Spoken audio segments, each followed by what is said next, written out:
When I was in college, I had a habit of dating some pretty nutty women. In fact, my friends used to always give me a hard time about the crazy women that I would date. Interestingly, most of them were psychology majors. So they were observably crazy, and they were all in the psychology department.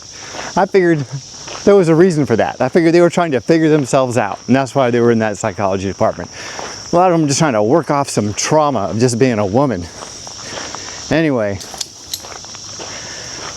when your wife suggests that maybe you guys need some couples therapy, some counseling, if you will, you're going to be dealing with one of these women. I'm just playing it through in my head. These crazy bitches that I used to date, helping other people with their problems. Oh my God. It's insane. It's insane. Anyway, so today I want to talk to you guys a little bit about couples therapy, what it means when she brings it up, what you can do instead. Is there even a reason for couples therapy? Can it be valuable in any way, shape, or form? So let's talk about it. This is Life 2.0.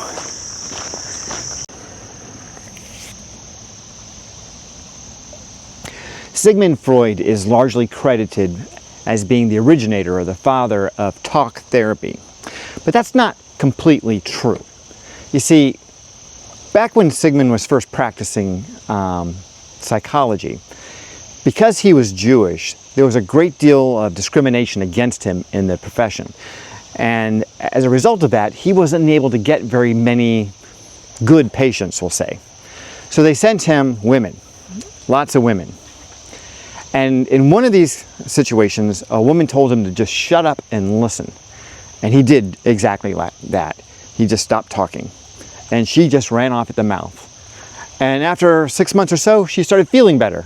And he declared that somehow there was some value in him just sitting there quietly and just prompting her to talk more and more and more. So talk therapy was invented essentially by a woman so that she could vent her spleen, you know, and we all know women are like that. If you've ever been married to one, you know that they don't really want solutions, they just want to talk. They just want to get it all off their chest. If you guys haven't seen it, on my homepage, there's a video called Nail on the Head, where this woman's got this nail in her head, and she's telling her boyfriend about how much her head hurts all the time and how she keeps snagging her sweaters. But she doesn't want to hear the solution.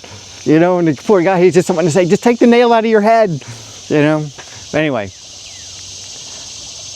so talk therapy was invented by women, and really it's for women. And most of the people that are involved in psychology these days are women. So this is a whole field of study that has been created for the purposes of helping women. That's what it does, and that's all it does. So when you as a man get sucked into this environment where emotions are the language of choice, you are at a disadvantage, because men see emotions, the way I described in an earlier video, as like idiot lights on the dashboard. It's just giving you an indication of what's going on. It's not necessarily an indication that this is the state of your life. This is just like you need to take action to do something. You can't just sit there and talk about it. You can't just stare at the light. You need to do something to advance the purpose. As a rational, logical thinking man, which men use logic and rational thinking as their language, taking action is always the solution to a problem. But for women, taking action is not on the table most of the time. In fact, talking about it is taking action from their perspective.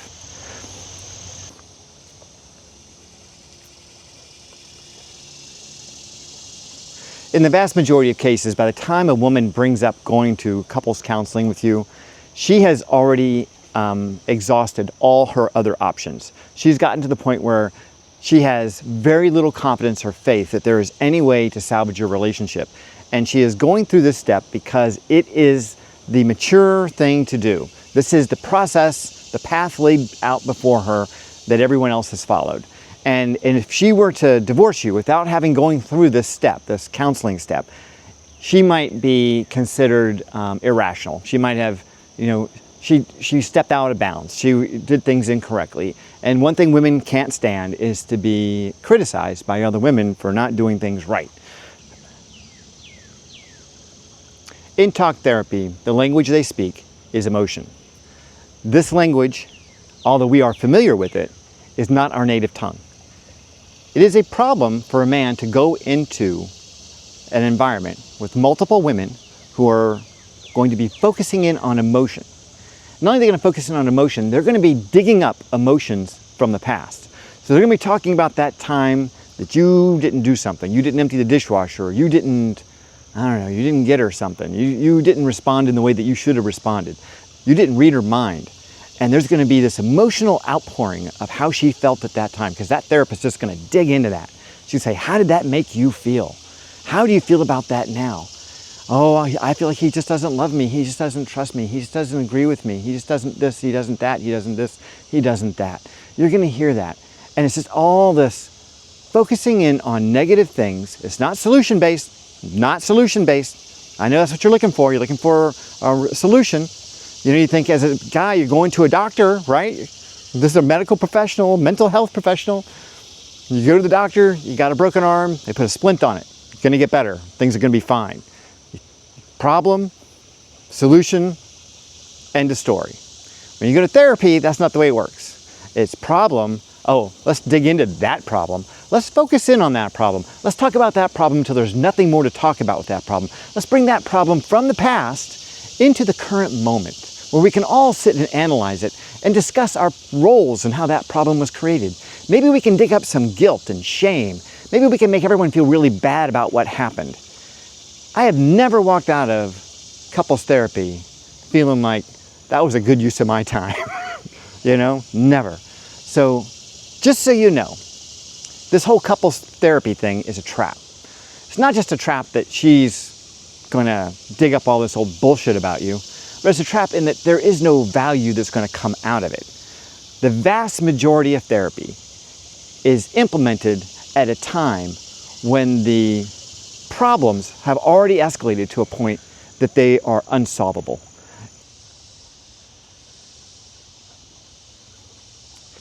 There really is almost no value in it. The problem that men have when they're at this stage in the game is they just want to do anything to make her happy. They think that by submitting to this torture and going to couples counseling or therapy or whatever, that they are going to win points. They think this is going to make a difference. That she's going to turn around and go, wow, you really are a good man. You do want to save our relationship. That is not what this is about. You are beyond saving at this point. She is now just calling on a professional to validate her opinion that you're a screwball and she should leave you. Now, for whatever reason, therapists are not working for her. I know it sounds like they are, it seems like they are, and from everyone would think they are if you were to watch it objectively. They're really working for the relationship. So in a way, they can be your ally if you want to save this relationship. But you have to learn how to manipulate the therapist, which isn't that hard, because after all, she is a woman and she is an emotional being. So all you've got to do is learn to speak a little emotion. And as a man, if you're speaking a little emotion, you're like getting graded on a curve. So they're going to think you're a genius if you know a few of these emotional terms and you can talk to them from that perspective. But from your wife's perspective, your marriage is over, regardless of whether or not that therapist condemns you or not. You're just going through the motions at this point.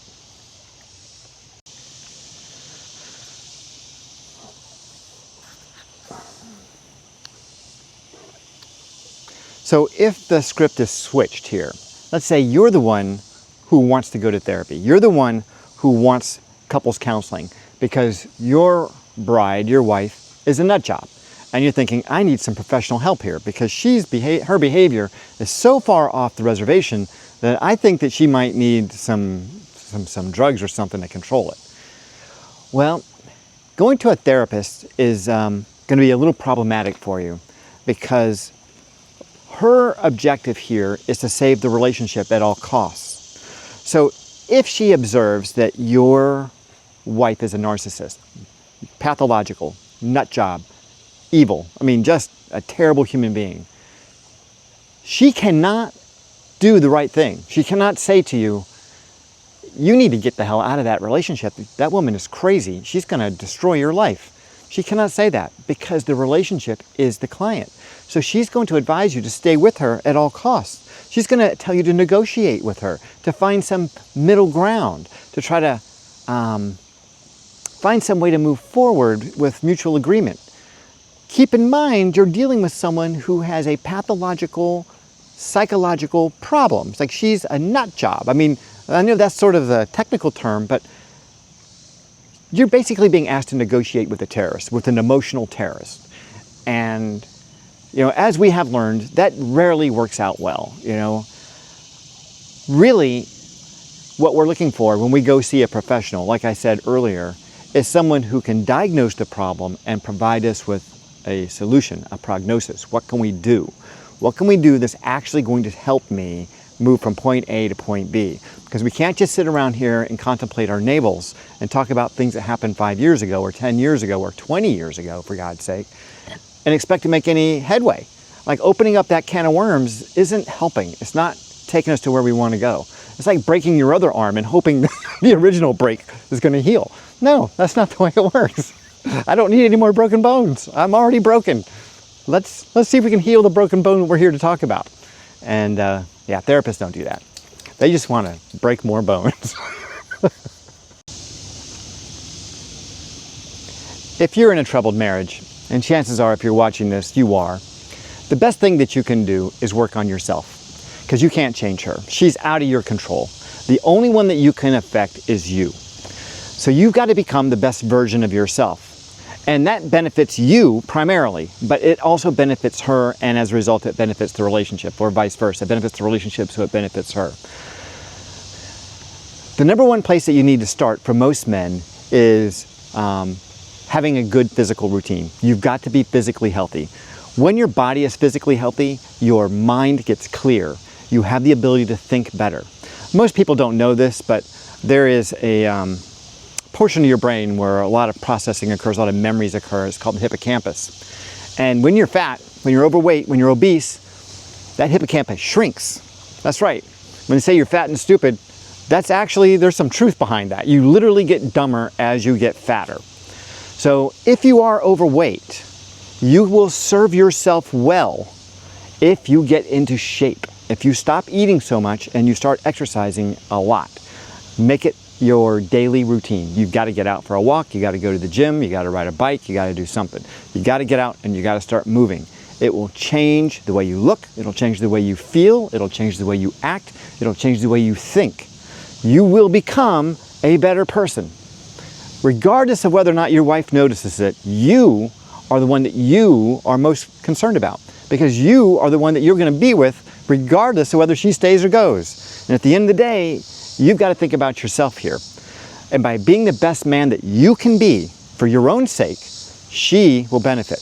The problem most men have in relationships is they want to sacrifice themselves for the relationship.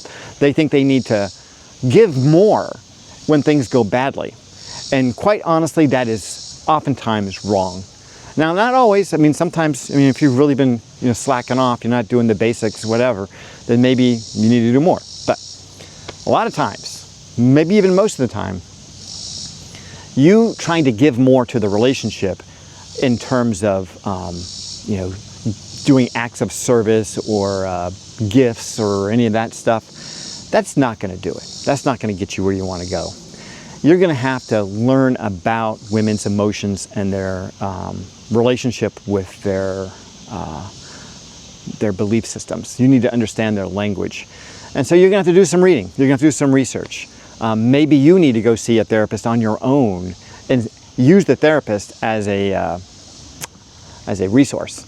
If you are going there and you're describing what she's doing, you might be able to find that the therapist can give you some insights from a woman's perspective, since you're going to be talking to a woman, on what's going on in her head, and you can maybe get some advice as to what you should do. If you do decide that you're going to go see a therapist, you need to interview the therapist on the very first day. You need to tell them, look, I'm not here to have you ask me questions to dig up my past. I'm not going to sit around and talk about my childhood with you. I want solutions to problems that are occurring today. And I don't want to focus on negative shit from 40 years ago. I want you to help me with my current issues. And a lot of these therapists think, well, these are all nested in some psychological trauma you had when you were 2, and we just need to dig that out. Yeah, that is bullshit. That is bullshit for most people. Now, there are going to be a couple that have that, but that is not normally the case. Most people have the same kind of bullshit trauma, and we all deal with it. And what we're looking for are solutions to our problems today. And if you can find a therapist who will work with you on that basis, like I'll help you solve your problems from today by giving you solutions to the questions or the problems that you're facing. I will help you solve the problems. Then you might have a good therapist. But they're hard to find. You might have to talk to a man.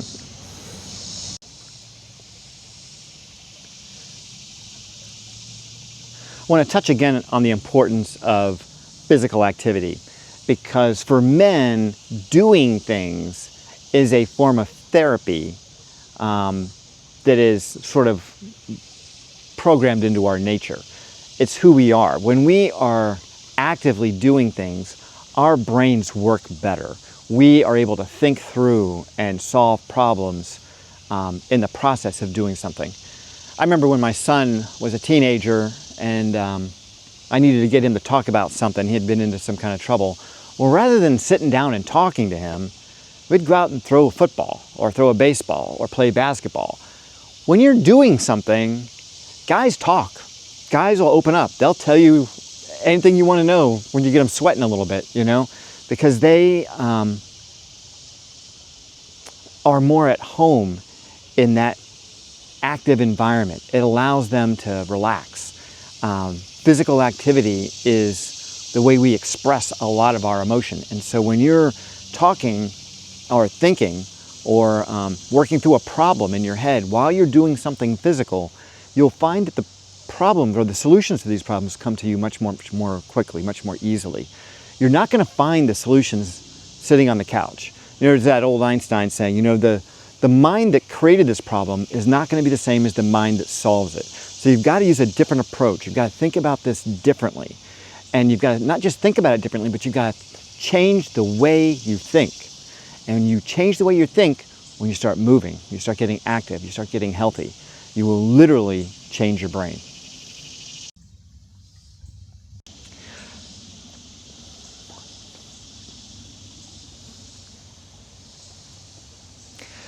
So there is one exception, and this is a very narrow exception when it comes to couples therapy.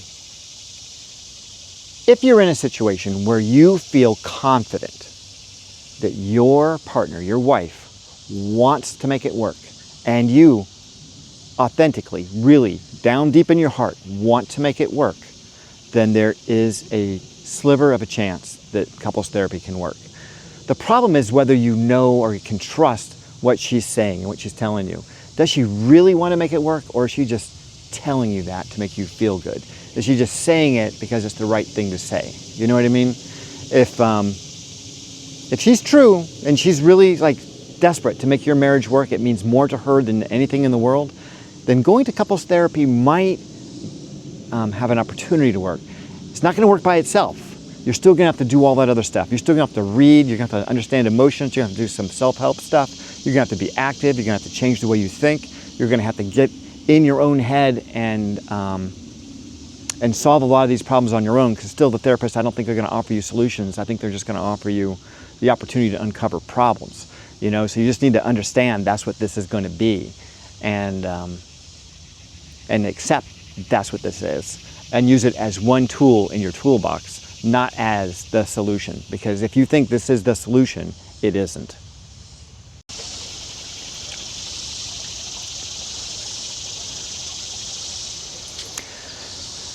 So if your wife has come to you and said, I'm not happy, I want to go to therapy, you need to decide, first and foremost, whether or not that "I'm not happy" is a final statement. Does she want to be happy? Is that what she's hoping to get from couples therapy? Is remaining in this marriage something that will make her happy? Is that what she truly wants?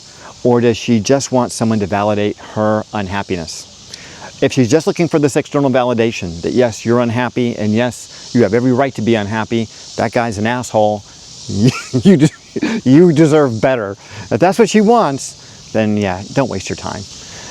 You need to have a conversation with her about it though, regardless of her situation.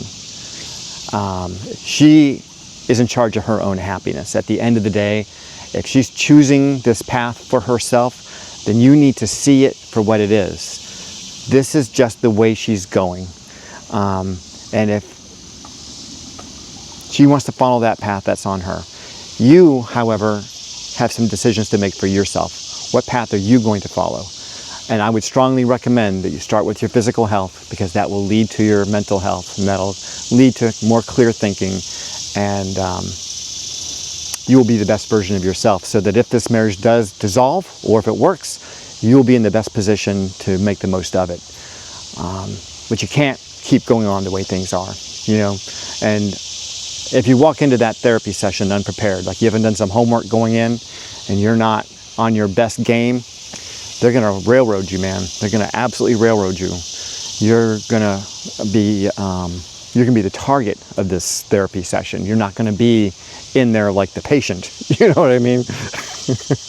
I kept trying to think of a metaphorical situation where you dial 911 and the paramedics get there, and you're lying on the floor clutching your chest, and the paramedics are talking to your wife to see how she feels about it. That's kind of what therapy is. You're dying on the floor, and they're talking to her to see how she feels about you dying on the floor. Anyway, that's all I got for you today. Let me know what you think in the comments. I know a lot of you guys have been in therapy. I'd love to hear some of your stories. If you like the content, please like and subscribe. If you know someone who's going through marital problems and they've been confronted with this whole therapy issue, please share this video with them. Maybe it'll help them a little bit, get them on track. Anyway, until next time, stay healthy, and if you can, stay single.